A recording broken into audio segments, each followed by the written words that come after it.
Welcome back, everybody, for another deep dive. Today we're going to be looking at something a little different, something you don't always think about when you think about politics.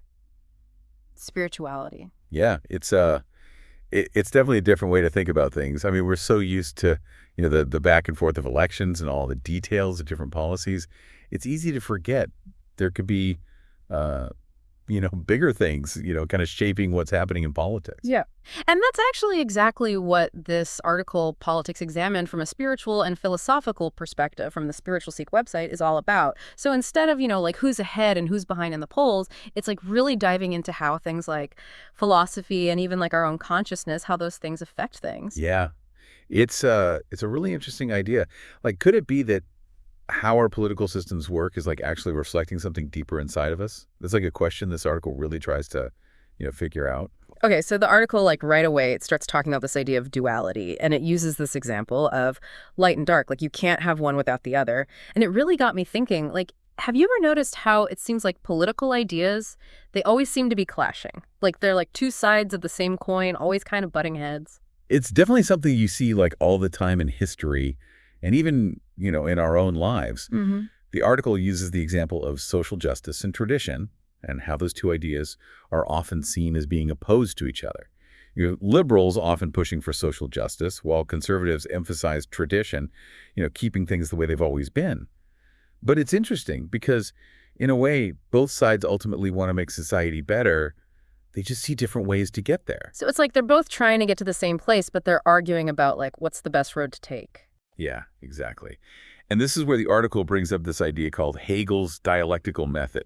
Now, this sounds really complicated, but it's actually not too bad. Hegel said that ideas kind of evolve through these three steps. First, you have the thesis, which is like your starting idea. Then you have the antithesis, which is like the opposite view. But instead of just fighting forever, he thought that these two ideas eventually lead to a synthesis. That's like a new understanding that combines the best parts of both. Okay, I think I get that. So like a real world example could be healthcare. You've got some people who are really for universal healthcare, and their argument is that it's a social justice issue. And then there are others who really support market-based solutions because they focus on individual choice. Yeah, perfect example. So maybe through debates and compromise, they can find that synthesis, like a system that gives people access to healthcare, but still lets them make their own choices. It could be like the government helping people pay for private insurance, or maybe having a public option along with private plans. Who knows? Maybe they come up with something totally new. Yeah, that makes sense. So it's like those ideas that seem like roadblocks. They can actually be like stepping stones to something better. Exactly. And that's what's so cool about Hegel's idea. It shows us that this back and forth between different ideologies, it might actually be helping us move forward. Okay, so if it's not just this constant fight between ideas, what does the article say is like really driving things in politics? Well, it says something pretty interesting. It says that our ideologies, like our political beliefs, are actually reflections of what it calls our collective consciousness. Like, it's saying our political views aren't just random opinions we have. They're shaped by, shared experiences and cultural stories and even unconscious biases that we might not even realize we have. So it's like even if we don't know it, we're all kind of weaving this giant tapestry of political thought. Right. And the article even quotes Carl Jung, the famous psychologist, and he said, "What you resist not only persists, but also grows." And when you think about that in terms of politics, it gets really interesting. Like the more we try to shut down certain ideas or groups of people, the stronger they might become in a way. Yeah, exactly. We might even end up kind of projecting our own fears and anxieties onto those ideas or those people, and that just makes the conflict worse. It's like that saying, what you focus on expands. So the article's saying instead of just focusing on changing the systems around us, we need to first look at what's going on inside of us. Yeah, that's a big part of it. The article wants us to really look at our own beliefs and biases and the things we haven't dealt with inside of ourselves, because those unresolved things can actually have a big impact on how we act politically. So you're saying like our own personal baggage can actually affect what happens in politics. Think about it. Like if someone is struggling financially, they might be more likely to blame immigrants for taking jobs, even if that's not really the whole story. Or like if someone has experienced a lot of trauma or instability in their life, they might feel drawn to leaders who seem really strong and promise to bring order and control. So sometimes it's not just about logic and facts. Sometimes it's about deeper emotional needs. Right. And that's why the article really emphasizes how important it is to be self-aware and do some inner work. That can be a really important foundation for how we engage in politics. There's this quote from Krishnamurti that really hit me. He said, "It is no measure of health to be well adjusted to a profoundly sick society." It's like he's challenging us to look at ourselves first before we start pointing fingers at other people. It is a good reminder that we can't really create a healthy society if we're not dealing with the things that are making us sick as a whole. Okay, but this is where I got a little confused. The article says that even with all the strong words and debates, the things that political parties actually do often end up looking really similar, even though their ideas seem different. How is that possible? Well, that's where the article talks about the work of Noam Chomsky, who's a really famous political activist and linguist. He says that even though the two major U.S. parties use different language and try to appeal to different values, they often end up working within the same limits and serving the same powerful interests. So even though they talk differently, they're basically playing the same game. That's what he's saying. Liberals might talk about human rights and conservatives might talk about national security, but they might both end up supporting things like military inventions or helping out big corporations. So does that mean voting doesn't matter? Are we just stuck in a system that's rigged? That's kind of a depressing thought. Yeah, it's definitely something to think about. But before we get too bummed out, the article gives us a different way to look at it. Okay, I'm all ears. Give me some hope. It's not saying our choices don't matter or that the system can't change at all. It's saying that real change takes time and strategy and that we need to approach it from different angles. And this is where the article kind of shifts and brings in a spiritual perspective, which I think we should talk more about after a quick break. So right before the break, we were talking about how this article brings in this spiritual angle. It's pretty wild how it suggests that maybe to really change politics, it takes more than just changing laws or policies. Right. It's like we're saying maybe we need to go deeper, like deal with the root causes instead of just trying to fix the symptoms. But I don't really get what that means, a spiritual approach to politics. It sounds kind of, I don't know, weird. I know what you mean. It's not something you usually hear people talking about in the world of politics. Yeah. But the article makes a good argument. It talks about all these different spiritual traditions, especially the ones from the East like Buddhism, that really emphasize the idea of being interconnected. Like we're not just separate individuals fighting each other. We're all part of this like bigger web of life. It's like that quote from Thich Nhat Hanh, right? We are here to awaken from our illusion of separateness. It makes you think, like, what if we could remember that we're all connected? Could that actually change how we deal with political disagreements? That's the idea.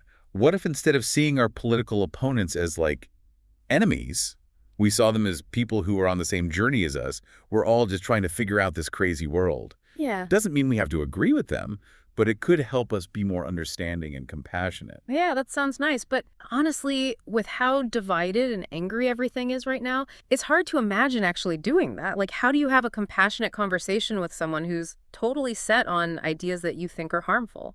That's the hard part, isn't it? And the article doesn't try to say it's easy, but it does say that one of the keys might be raising our own level of consciousness. Okay, hold on a second. What does that even mean, raising our consciousness? It's kind of vague. Okay, think of it this way. Imagine a kid trying to understand a complicated political debate. They can't really grasp it because they're still developing, right? They might only get the most basic parts. Yeah, because they're still learning and growing. Exactly. Well, the article says that it's kind of like that with consciousness. Someone who's at a lower level of consciousness might be really focused on survival and competition, like it's us versus them all the time. So the more developed our consciousness is, the more understanding and compassionate we can be in politics. Yeah, that's the idea. The article talks about how someone at a higher level of consciousness might be more into working together and seeing things from different perspectives, understanding that everything's connected. Doesn't mean they don't have strong opinions, but they approach things differently. That makes sense. And I remember you mentioned Eckhart Tolle before, that spiritual teacher. Didn't he have a quote about awareness and change? Yes. He said, awareness is the greatest agent for change. The article really emphasizes that increasing our awareness is super important for changing not just ourselves, but also the world of politics. Okay, so like practically speaking, how do we do that? How do we get to this higher level of awareness that the article's talking about? Well, doing things like mindfulness can be really helpful, like paying attention to our thoughts and emotions and what's happening in our body without judging ourselves. That helps us start to see our own patterns, like what triggers us and how we usually react to things. So like instead of immediately getting mad and posting something angry online when we see a political headline we don't like, we take a minute to stop. We notice that we're feeling angry and judgmental and wanting to lash out. Exactly. It's not about pretending those feelings aren't there. It's about creating space around them. Mm-hmm. And when we have that space, we can choose how we want to respond instead of just reacting automatically based on our habits. That sounds really hard, especially when things are heated and everyone's emotional. But I can see how it could help us be more skillful and maybe even more compassionate. It definitely takes practice. But even small changes in our own awareness can make a difference. As we become more aware of what's going on inside of us, it can change how we interact with others, how we talk about politics, even how we vote. Okay, I'm starting to see how it all fits together, but I have to be honest, I'm still kind of stuck on that idea about political parties ending up doing similar things, even if their ideas are different. It's kind of discouraging, you know? Like, what's the point if it all leads to the same place anyway? I get what you're saying. It's easy to become cynical when you see how limited the system can be, but I don't think the article wants us to give up hope. It wants us to look at this realization in a smarter way. What do you mean by that? Well, it's not about saying the system is totally broken and there's nothing we can do. It's about understanding that real change doesn't happen overnight. It takes a long time. And we need to be strategic and understand how power works, how money influences politics, and how to create change over the long term. So it's not about giving up on politics. It's about being smarter and more informed about how we participate. Right. And I think that's where the spiritual perspective can actually be really helpful. Really? How so? Well, when we're coming from a place of fear, anger, or hopelessness, it's easy to feel overwhelmed and like we can't do anything. But when we connect to something bigger than ourselves, whether that's spirituality or having a sense of purpose or believing that things can get better, it can give us the strength to keep going. So it's like we need to find that balance between being realistic and staying hopeful, recognizing the problems, but also believing that we can make things better. Yes. It's not about being naive or ignoring what's happening in the world. It's about finding that middle ground between seeing things as they are and believing that positive change is possible. It's definitely a balancing act, but I'm starting to see how having this spiritual perspective can help us stay grounded and give us energy and inspiration when things get tough. And that brings us back to that big question we started with. Is it possible that our political systems are showing us something deeper about who we are as people? Based on what we've talked about so far, I think the answer is definitely yes. But what do we do with that? How do we actually use all of this in our lives and how we engage in politics? The article talks about that too, right? Yes, it does. And I think we should dive into that after a quick message. All right, so we're back, ready to finish up this deep dive. We've gone through some pretty heavy stuff, but I'm really curious to see how the article wraps it all up. Does it give us any actual things we can do, or is it just saying we should all meditate and hope for a better political system? Well, it's not that simple. The article doesn't really give us a step-by-step guide, but it does end with this really powerful call to action. And it goes back to something we've been talking about this whole time, becoming more aware. Okay, but how do we go from just thinking about these ideas to actually doing something with them in our own lives? It ends with a question, and I think it's a really good one. It asks, if we really want to make positive change in the world, do we need to start by becoming more aware of ourselves and understanding who we are? So it's before we try to fix everything else, we need to look at ourselves first. Yeah, I think that's a good way to put it. Yeah. The article's saying that what's happening inside of us and what's happening in the world around us are connected, and that real change has to start from within. That makes sense. It's Yeah. like that saying, you can't pour from an empty cup. If we're burned out and stressed and just reacting to everything, how can we be constructive and compassionate in politics? Right, that's the whole point. The article is saying we need to be more conscious in how we engage in politics, and that starts with being self-aware and compassionate and being willing to look beyond our own limited perspectives. Okay, I get that, but it feels kind of overwhelming. Where do we even start? Well, the article really emphasizes the importance of self-reflection, like taking some time to think about our beliefs and biases and the things we just assume are true, asking ourselves, why do I believe what I believe about politics? Where did my convictions come from? What experiences shaped how I think? So it's looking at all our mental and emotional baggage and seeing how it might be affecting our political choices. Yeah, and that can be hard. We might discover some beliefs or biases we'd rather not admit to. But that discomfort, That's where real growth can happen. I see that, but it's also kind of scary. What if we find stuff about ourselves we don't like? It's normal to be afraid of that. But the article reminds us that we're all still learning and growing. None of us have it all figured out. It's not about judging ourselves or trying to be perfect. It's just about becoming more aware. The more we understand ourselves, the more freedom we have to choose how we react to the world around us. That's a good point. It's not about beating ourselves up for our mistakes. It's about seeing them as chances to learn and grow. Exactly. And remember, we don't have to do this alone. There are so many resources to help us along the way, like therapists, spiritual teachers, books, podcasts, meditation groups. It's all out there if you look for it. It's true. Sometimes just knowing we're not the only ones going through this can make a huge difference. It really can. And as we start to do this inner work, the article says that practicing mindfulness can be really helpful. We talked about that earlier, right? Paying attention to our thoughts and feelings without judging them. Yeah, exactly. It's about developing that part of us that can just observe without getting caught up in the drama. So we can see how we react to political events, to people who disagree with us, to things that trigger us. That awareness gives us the space to choose a different way to respond, a better way. So instead of just getting swept up in the anger or feeling hopeless, we can stop, take a breath, and think, what's the best way to respond to this? Exactly. It's about creating space between what happens and how we react. That space lets us make conscious choices instead of just reacting automatically. It sounds hard, but also really powerful. It is both. It takes practice, but as we develop that inner space, we'll be less reactive, less likely to get sucked into all the drama and division in politics today. And the article talks a lot about compassion too, right? Yes, that's super important. It's about remembering that even the people we disagree with politically are still human beings. They have their own experiences, their own fears, their own hopes and dreams. It's about looking past the labels and remembering that we're all connected. Right. And that's not easy, especially these days. It's easy to think of the other side as the enemy and demonize them. But the article reminds us that compassion doesn't mean we have to agree with harmful actions or beliefs. It means being open to understanding them. It means remembering that everyone is on their own journey and meeting people where they are, not where we think they should be. It's like that saying, everyone is fighting a battle you know nothing about. Be kind. Always.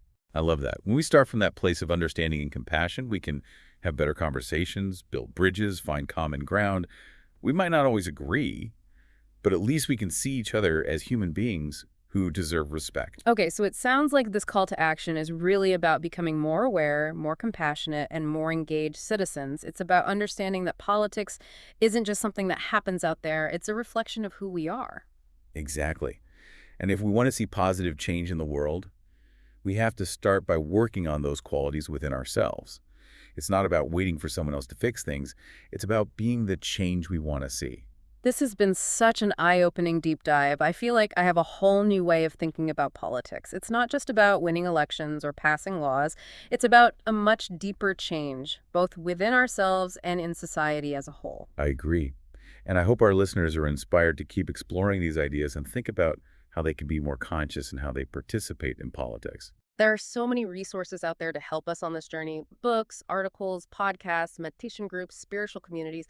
It's all there for us to discover. But like this article says so beautifully, the journey begins within. When we cultivate awareness, compassion, and a willingness to engage with the world in a more conscious way, we can create a more just, compassionate, and fulfilling future for everyone. Thanks for joining us on this deep dive. We'll catch you next time.